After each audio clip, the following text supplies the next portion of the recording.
नमस्कार, मैं भूपेन साहू। आप देख रहे हैं प्रखर टीवी। प्रखर टीवी में आप देश दुनिया के साथ राज्य और धमतरी जिले के प्रमुख खबरों को हम आप तक पहुंचाते हैं। आइए जानते हैं कि इस वक्त की क्या खास खबर है। श्री महावीर जयंती उत्सव समिति धमतरी द्वारा विश्व नौकार दिवस के उपलक्ष्य में सामूहिक नौकार मंत्र जाप का आयोजन किया गया। इस अवसर पर सुबह 8 से 8:30 बजे तक गांधी चौक में मंत्र का जाप किया गया। उसके बाद विकार से संस्कार की ओर विषय पर सर्वधर्म हेतु प्रवचन का आयोजन किया गया, जिसमें साधु संतों के द्वारा प्रवचन के माध्यम से बताया गया कि किस प्रकार से व्यक्ति चाहे तो मांसाहार, नशा एवं अन्य विकारों को छोड़कर विकास की ओर अग्रसर हो सकता है। इससे परिवार ही नहीं वरन पूरा समाज लाभान्वित होकर खुशी से झूम उठता है। जब किसी तीर्थकर परमात्मा का जन्म होता है तो तीनों लोग प्रसन्न हो जाता है। साधु संतों ने कहा कि किस प्रकार से व्यक्ति को संकल्प लेकर के ही जीवन को सुखमय और उद्धार कर सकता है, विकास की ओर ले जा सकता है। इससे न सिर्फ खुद का बल्कि उनके परिवार भी आगे बढ़ सकते हैं। इस दौरान कई लोगों ने आजीवन मांसाहार न करने एवं नशा न करने का भी संकल्प लिया, जिसकी वजह से उन्हें सामाजिक रत्न सम्मान से भी सम्मान किया गया। इस दौरान सर्व समाज का बहुमान किया गया।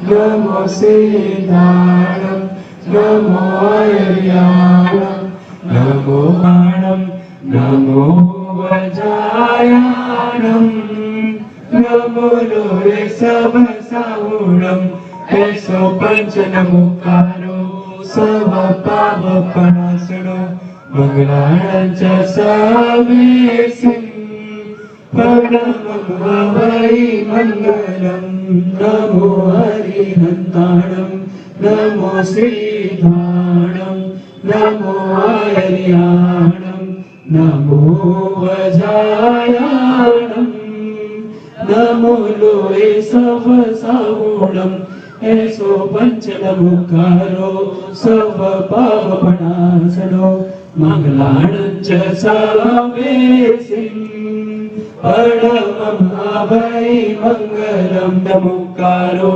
सब पावपणासनो मंगलाणं च सवेसिं प्रणमं वै मंगलं नमो हरिहन्ताणं नमो सिद्धाणं नमो आर्याणं नमो वज्रायाणं नमो लोये सब साहुणं ऐसो पंच नमोकारो सब पावपणासनो मंगलाणं च सवेसिं प्रणमं वै मंगलं नमो हरिहन्ताणं नमो सिद्धाणं नमो आर्याणं नमो वज्रायाणं नमो लोये सब साहुणं ऐसो पंच नमोकारो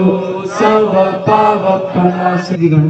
इतना भी देखेगा ना, सम्मान्य बंधुओं, माताओं और बहनों, नहीं मतलब फटेगा नहीं फटेगा नहीं, इतना दिखाओ। जहाँ सज्जनों के मुख से की धुन का जाप होता है, वहाँ करो संस्कारों की गंध से पूरा वातावरण महकता है। थोड़ा राइट। ऐसे संस्कारों की महक से महका हुआ शुभ वातावरण में आप सभी का स्वागत है, अभिनंदन है। ठीक है। विकार और संस्कार दोनों एकदम उल्टे हैं। हम सब जानते हैं विकार की जो आग है वो धीरे धीरे धीरे धीरे हमारे जीवन को भस्मीभूत कर देती है, और हम सब जानते हैं संस्कारों की शीतल छाया, संस्कारों का शीतल पानी हमारी आत्मा को धीरे धीरे धीरे विकसित करते हुए परमात्मा पद तक ले आता है। हम सब जानते हैं। हम सभी को देखकर आपको लगता होगा कि हम किसी दूसरे प्लेनेट से आए हैं, हम अचानक से कहीं संत बन गए, किसी दूसरे ग्रह से आए हुए लोग हैं, लेकिन ऐसा नहीं है। हम भी कभी किसी विकार से ग्रस्त थे और आपकी सभाई आपकी तरह ही ऐसी किसी सभा में बैठे थे, और वहां पर कुछ ऐसा हुआ होगा, कुछ ऐसा शुभ संकेत कोई ऐसी पॉजिटिव सोच, कोई ऐसा विचार आया होगा जिससे कि जीवन परिवर्तित हो गया। मैं स्वयं मेरी बात करूं तो मैं भी किसी सभा में ऐसे बैठा हुआ था और एक शुभ संकेत मिला। वो शुभ संकेत आपके हृदय की पीड़ा हो सकती है कि मैं ऐसा क्यों हूं। वो हो सकता है आपके माता पिता की नजरें हो सकती है, या फिर हो सकता है वो किसी साधु संतों की अमृतवाणी हो सकती है। ऐसे ही अमृतवाणी पीने का एक लाभ मुझे मिला। महासंत ने बहुत सारी बातें की, लेकिन उस समय कुछ ज्यादा समझता नहीं था। बस एक छोटी सी कहानी बोली उन्होंने। वो कहानी मुझे टच कर गई अंदर। ऐसा लगा कि शायद मेरे लिए ही कहा गया है। ये कहानी मुझे ही फोकस करके बोली गई है। वो छोटी सी कहानी थी, वो कई बार सुनी भी होगी आप लोगों ने शायद। मुझे बहुत अच्छी लगी। बस वो एक परिवर्तन का शंखनाद था। कहानी ऐसी थी जैसे कि अक्सर कहानी राजा रानी से शुरू होती है, लेकिन यहाँ पर रानी नहीं थी, सिर्फ राजा था। राजा था, अकेला था, निसंतान था, बूढ़ा था, और एक चिंता थी कि सत्ता किसके हाथ में सौंपूं। ऐसे योग्य हाथों में सौंपूं जिससे कि मेरी जो प्रजा है, पुत्रवत प्रजा है, उनका भविष्य सुरक्षित हो जाए। इसलिए मंत्री से मंत्रणाएं की। मंत्री ने एक उपाय सुझाया कि हम एक विज्ञप्ति निकालते हैं, जो भी इसके योग्य होंगे वो सभी आ जाएंगे, उनकी परीक्षा ली जाएगी, और जो योग्य होगा उसे राजा के पद पर आसीन कर दिया जाएगा। ऐसा ही हुआ। विज्ञप्ति को प्राप्त करके कई आवेदन पत्र आए, शस्त्र परीक्षा हुई, शास्त्र परीक्षा हुई, नीति न्याय आदि जो भी परीक्षा होनी सब परीक्षाएं हो गई, और अंत में 2 युवक योग्य घोषित किए गए। अब राजा कितने को मनाना है? 1 को। वो कितने योग्य? 2। राजा के सामने प्रस्तुत कर दिया। आखिरी परीक्षा नहीं है राजा, जिसे सत्ता में बिठाना है। दोनों युवकों को ऊपर से नीचे तक देखा, नीचे से ऊपर तक देखा, और कुछ विचार करके अपनी जेब में हाथ डाला और 2 सिक्के निकाले, दोनों के हाथ में थमाए। बोले, युवकों, आज शाम तक इससे ऐसा कोई चीज खरीदनी है जिसके द्वारा जिस कमरे में आप रहते हो वो पूरा कमरा भर जाए। मंत्री बड़ा आश्चर्य में, युवक भी आश्चर्य में। एक सिक्के में ऐसा क्या खरीदा जा सकता है जिसे पूरा कमरा भर जाए? परीक्षा कठिन थी। दोनों निकले, उस राज्य का चप्पा चप्पा छान मारा। संध्या हो गई। राजा अपने मंत्री के साथ उन युवकों के पास पहुंचा। पहले युवक ने अभिवादन किया, राजा का प्रणाम किया, बड़े उत्साह से आमंत्रित किया और अपने कमरे का दरवाजा खोला। जैसे ही कमरे का दरवाजा खोला, इतनी भयंकर दुर्गंध कि सारा वातावरण दुर्गंधित हो गया। दोनों ने कपड़े से मुंह ढका अपना और आगे बढ़ गए। राजा बड़ा निराश है, हताश है। क्यों हताश निराश है? समझ सकते हैं आप।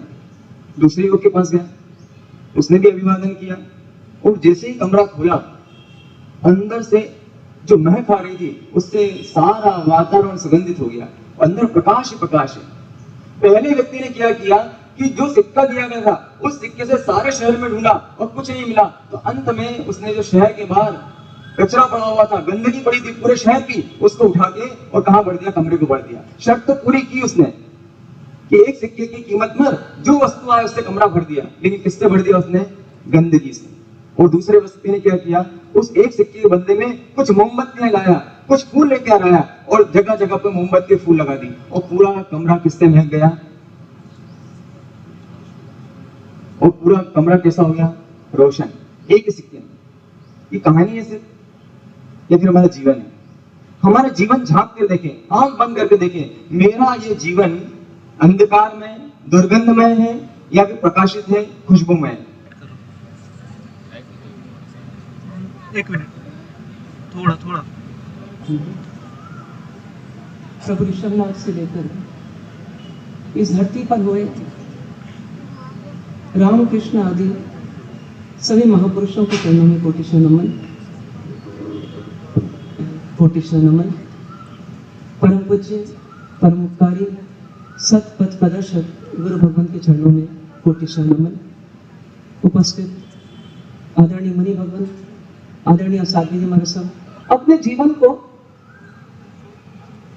दोष से निर्दोषता की ओर विकार से निर्विकारिता की ओर, सज्जनता से महासज्जनता की ओर जो आगे बढ़ाते चले गए, जिनके जीवन में ऊंचाई का कोई अंत नहीं था, जिन्होंने ऊंचाई के सारे कीर्तिमान रच दिए, ऐसे परमात्मा महावीर को हम क्या भेंट करें? विचार है कि क्यों ना हम जिन संस्कारों को प्राप्त हुए और आज प्रभु कृपा और गुरु कृपा से संयम जीवन आदि प्राप्त हुए, तो क्यों ना उसी राह पर हम अपने सभी भाइयों और बहनों को जोड़ें, फोर्सफुली नहीं बल्कि स्वेच्छा से। और एक विचार आया कि कुछ अच्छी बातें आपस में शेयर करें, अच्छे संस्कारों की बातें, अच्छे उदाहरण, जिसके माध्यम से शायद हम सोचें, चिंतन करें और यदि हमें जचे तो हम अपने जीवन में परिवर्तन लाएं।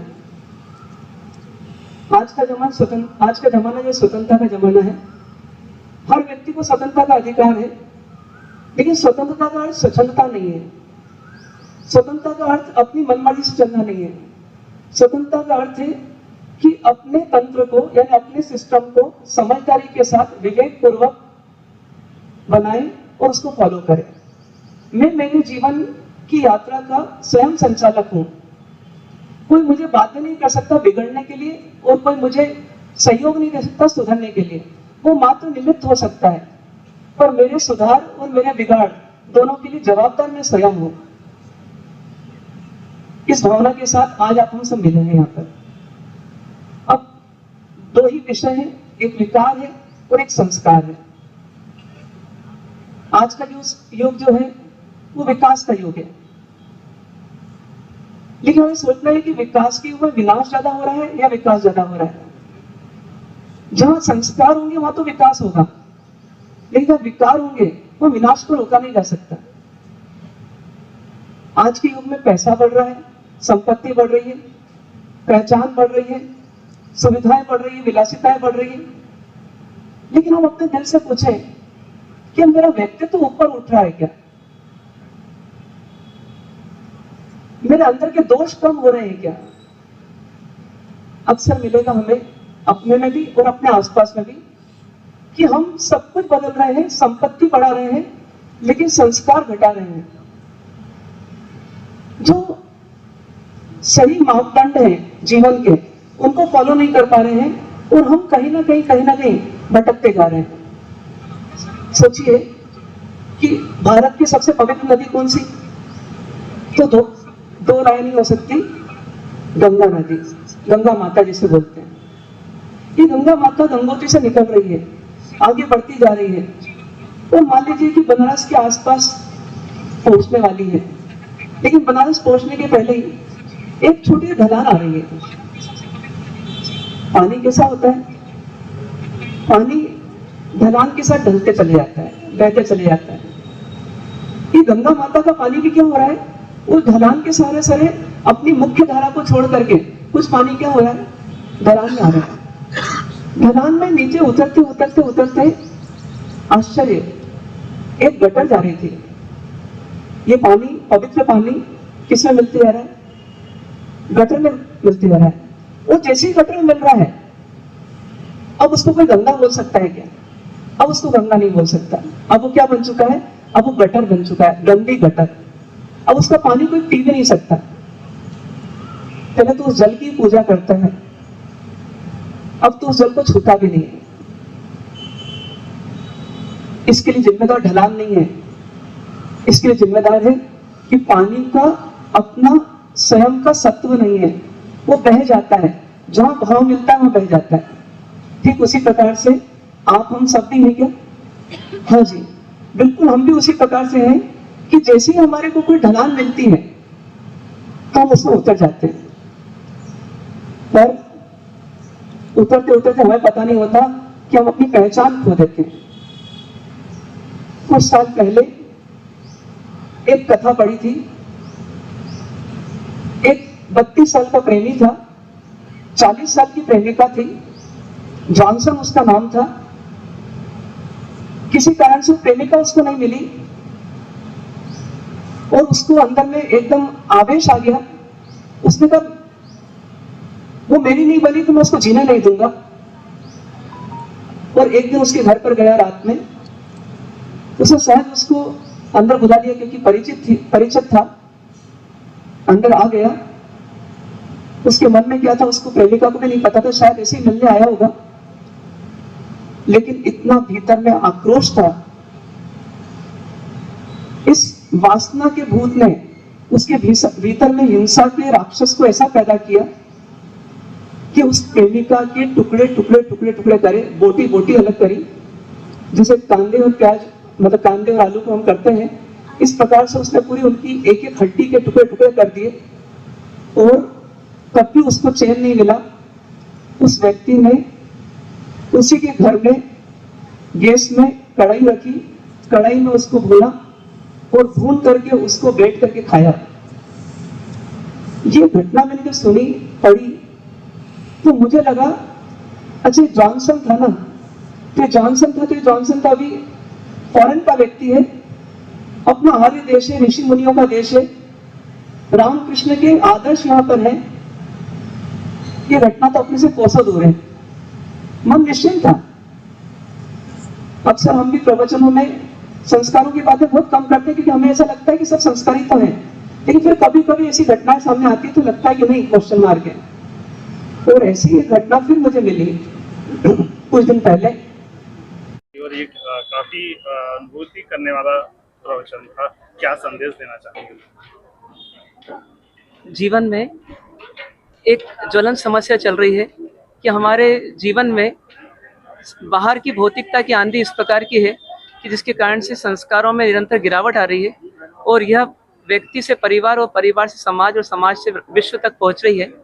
इसको रोकने के लिए कहीं ना कहीं एक चेतना को जागृत करने की आवश्यकता है और उसी लक्ष्य से इस कार्यक्रम का आयोजन किया गया, जिससे कि व्यक्ति ये सोचने के लिए मजबूर हो कि मेरा जीवन किस दिशा में जा रहा है और किस दिशा में मुझे उसको पहुंचाना है और धीरे विकार से संस्कार की ओर अपने जीवन को आगे बढ़ाना है।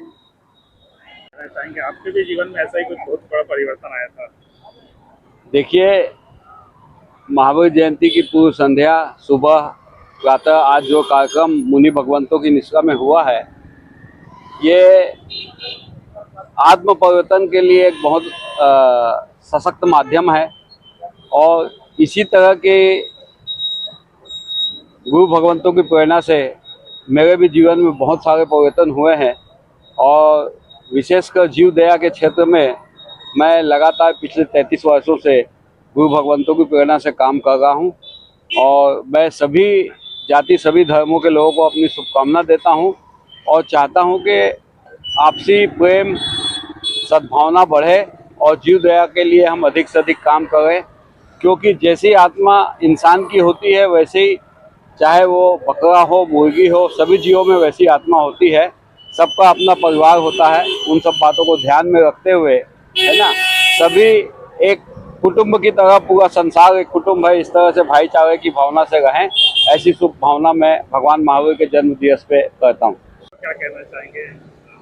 जैन समाज के द्वारा जो एक आयोजन आज किया गया, विकार से संस्कार, ये जो मुनिजनों ने जो बताया वास्तव में बहुत आवश्यक है आज इस चीज़ की।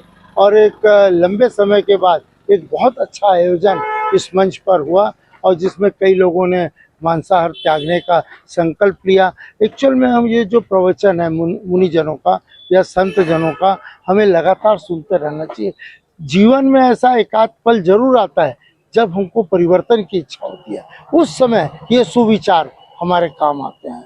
मैं बहुत बहुत बधाई जैन समाज को भी दूंगा, साधुजनों के चरणों में नमन करूंगा कि एक अच्छा धमतरी में लोगों को प्रेरित करने के लिए बहुत अच्छा प्रेरणा स्पष्ट मार्ग प्रदर्शन उन्होंने किया।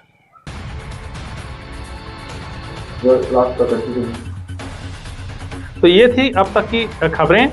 आगे की खबरों के लिए बने रहिए आप प्रखर टीवी के संग।